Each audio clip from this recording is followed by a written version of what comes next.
What's up, y'all? Let's dive headfirst into today's stories. Back when I still was in university, I used to work for a hotel to make ends meet. When I started, the hotel very urgently needed new personnel. So I cut a deal with the old owner about getting to choose and pick shifts, so I could visit my courses and exams. Speaking some extra foreign languages, I also got a little bonus each month on top. The old owner was a great guy. He owned multiple hotels, so I rarely saw him. But when he was in the house, he always made a point to have drinks with the staff, chat with us, and if we were free, he even invited those of the front desk to fancy restaurants who were not on shift. Fast forward. I had worked in the hotel for a few years now and was nearing the completion of my studies. So it wouldn't have been an eternity until I had to quit anyway. As I was of course more interested to work in my field of study.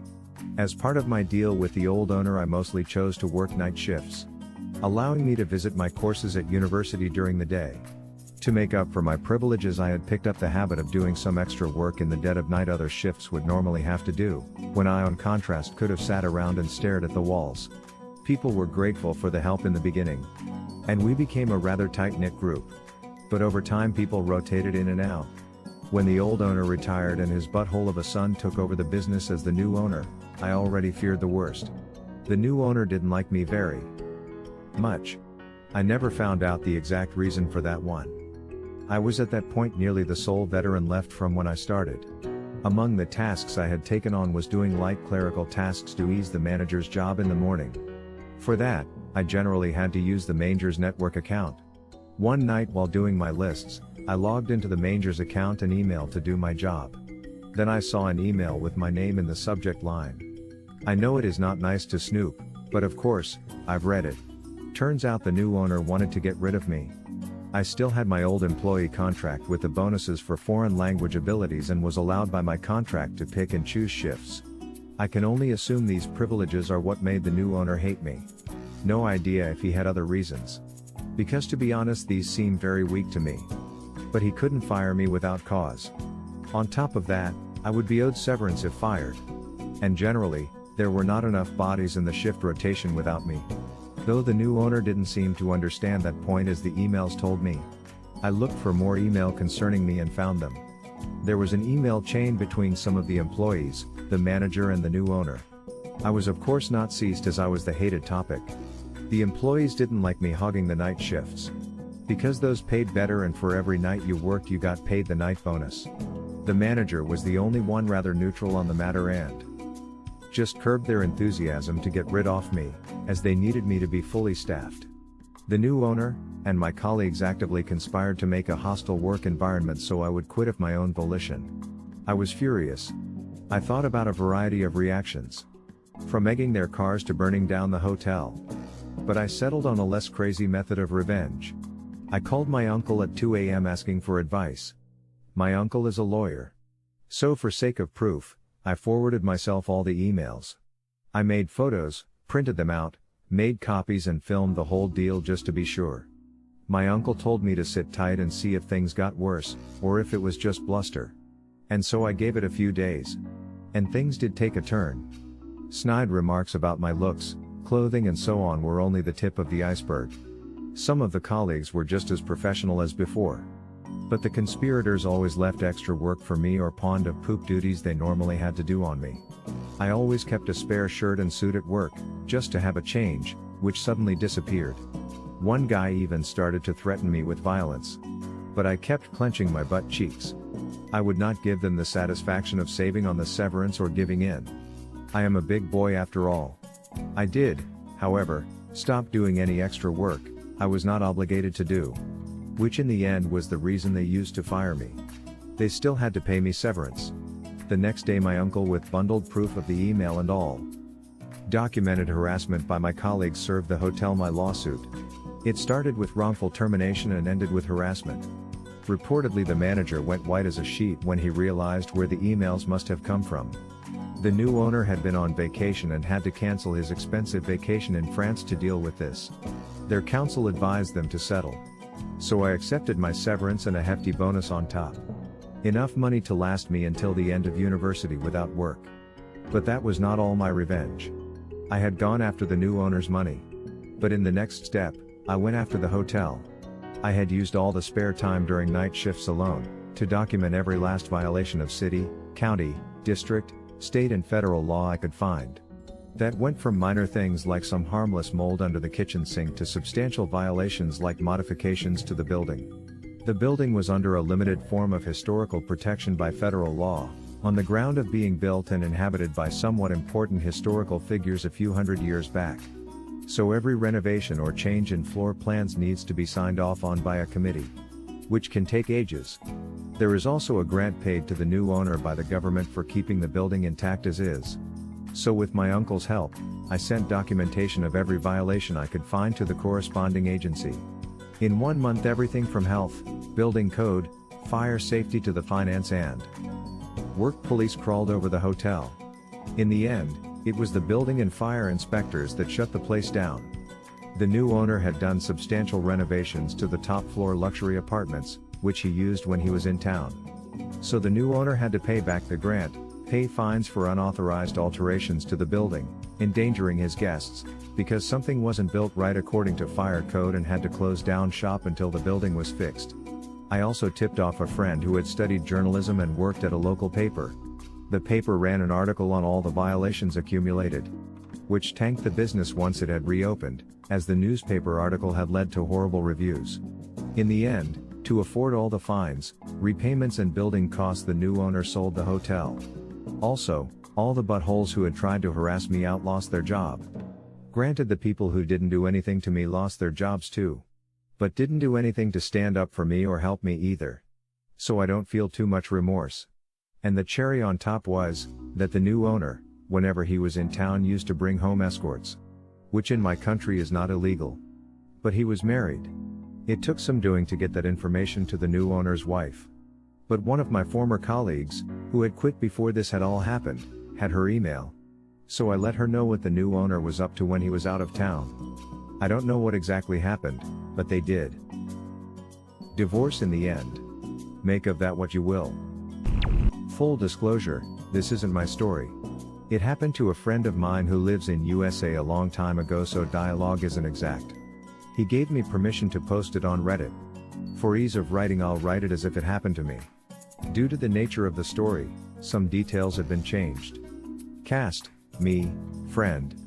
Karen, me's GF, had a drug addiction but was clean for 2 years, important for later. Jill, business owner. Jake, old friend, butthole of the story. I live with my GF Karen and my old grade school friend Jake, who was working as a sales rep. We live on the outskirts of a well-known city in the States. I was in my late 20s and found myself looking for work, as a bar I was working at closed down.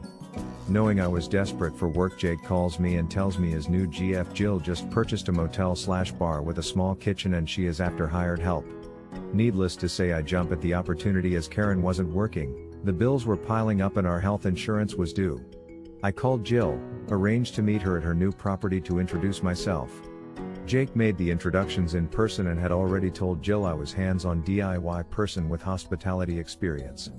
Now to explain, my dad is a Sparky and believes if you can pay someone to fix something, you could probably do it cheaper yourself. He taught me lots and still does to this day. After a 30-minute chat, Jill tested me with a few odd jobs like rewiring an outlet, fixing a clogged sink, and quizzed me on liquor laws. Needless to say, I was hired that day. Originally, work was all about getting the property ready for business.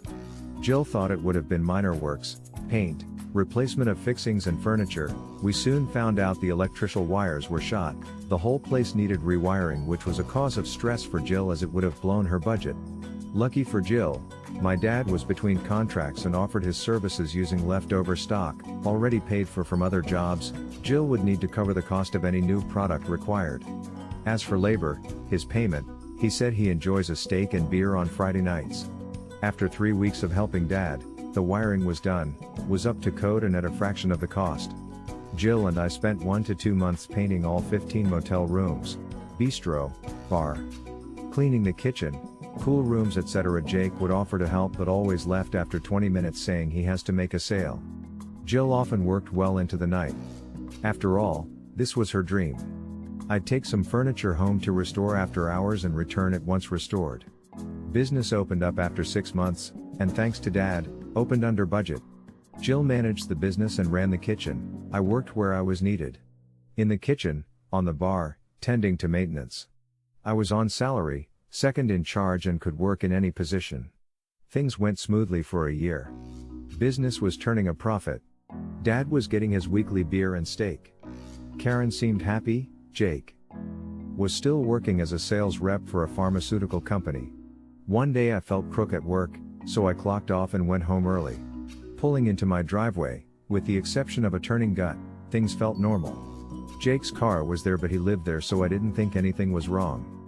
As usual, I parked behind Jake, important for later. When I opened the door I found Karen doing the reverse cowgirl with Jake on the couch. After seeing me, Jake grabbed his pants and ran out through the back door.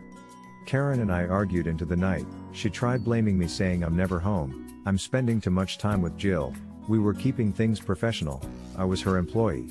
I went to bed and told her she can sleep in Jake's bed as she clearly finds it more comfortable. I called Jill and informed her of this as Jake was her boyfriend. She was upset as he cheated on her but admitted she suspected he was seeing someone else. Jill offered me a room at the motel until I figure out my next move. The next day I loaded my personal effects in the truck. Jake's car was still there as I had blocked it in. I told Karen she can keep the rental and the furniture and I'd be back for my tools in a few hours and I would appreciate if she wasn't there. I went home that afternoon to load my tools into my truck. While I was grabbing something from under my workbench I found a bag I wasn't familiar with. Upon closer inspection, I found a large quantity of little tablets. The way they were packed and hidden made me realize they were probably ecstasy. A thorough search of the house led to me finding 2 more bags and about $12,000 in cash. I put 2 and 2 together and realized that Jake's pharmaceutical sales job was code for drug dealer, and Jake probably traded pills to Karen for sex. I was beyond angry until I realized that I have all I need to get him back. The revenge. Jake's car still hadn't moved. I went inside and grabbed his spare keys, chucked on a pair of gloves that were in the garage. I put half the money and 1 bag of drugs in his boot and thought, hang on, this won't pass. I removed his spare tire from the wheel well and put the bag in there. The other 2 bags, I threw them down the storm drain in the laneway behind my house. As for the $6,000 cash, Jake did cost me a house full of furniture. Just saying. I sent a message to both Jake and Karen with the typical hurt script. I can't believe you did this, we were friends blah blah blah.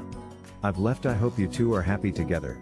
I then made an anonymous tip to the local police and ATF about a man fitting Jake's description, loading what looks like drugs into the boot of a car that sounded Jake's car and provided a partial number plate number that matched Jake's car. It didn't take long for law enforcement to find the car and locate the drugs. What I wasn't counting on is Karen was driving the car at the time. She was later released when they found out she was driving the wrong car at the wrong time. A warrant went out for Jake's arrest. The icing on the cake. I found out later that not only was the police after Jake, his supplier was as well, as he lost a lot of product. Fast forward 3 months, I purchased a house. I was still working with Jill. Karen was pregnant with Jake's baby and he was on the run. I suspected she was keeping contact with Jake because she suddenly left the district when she was 8 months pregnant. 12 months after the incident, after a drunken night, Jill and I mixed business with pleasure and started dating. That was 10 years ago. Now we are married, have 2 children and just opened our 3rd business. Dad still gets his weekly steak and beer. I did hear a rumor that Jake and Karen wound up in Alaska but can't confirm this. I do feel a little bad about it now because Jake made it possible for me to date Jill and live a wonderful life. I do hope he is well. What did you think? What would you have done differently? Share your opinions in the comments. And if you enjoyed the stories, slap that like and subscribe button for more of them, and don't forget to support the original writers with an upvote. Links are in the description. Peace out, and catch you tomorrow.